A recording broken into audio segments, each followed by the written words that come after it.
ప్రకాశం జిల్లా బేస్తవారిపేటలో హత్యకు గురైన వైఎస్ఆర్సీపీ కార్యకర్త బ్రహ్మయ్య కుటుంబాన్ని ఎమ్మెల్యే బూచేపల్లి శివప్రసాద్ రెడ్డి పరామర్శించారు. బ్రహ్మయ్య మృతదేహానికి నివాళులర్పించారు. బ్రహ్మయ్య కుటుంబానికి పార్టీ అన్ని విధాలా అండగా ఉంటుందన్నారు. పోలీసులు కేసును వేగవంతంగా దర్యాప్తు చేసి నిందితులను కఠినంగా శిక్షించాలని విజ్ఞప్తి చేశారు బూచేపల్లి శివప్రసాద్ రెడ్డి. చెందిన గాలి బ్రహ్మయ్య అనే 24 సంవత్సరాల యువకుడిని అతి దారుణంగా చంపి యాసిడ్తో దాడి చేసి పెట్రోల్ పోసి చంపడం నిజంగా చాలా బాధాకరంగా ఉంది. బ్రహ్మయ్య మొట్ట నుంచి కూడా మాతో పాటు మా పార్టీలో యాక్టివ్గా తిరిగేవాడు. వాళ్ళ కుటుంబ సభ్యులు కూడా యాక్టివ్గా ఉండేవాళ్ళు.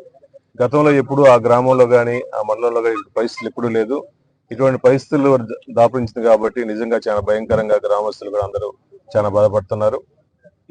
ఈ ఎంక్వైరీ కూడా పోలీస్ డిపార్ట్మెంట్ డిఎస్పీ గారు కానీ ఎస్పీ గారు దృష్టిలో తీసుకెళ్లి ఈ ఎంక్వైరీ పూర్తిగా ఫేర్ గా చేసి వాళ్ళ బాధితులను వెంబడి శిక్షించవలసిందిగా మేము పూర్తిగా రిక్వెస్ట్ చేస్తున్నాము.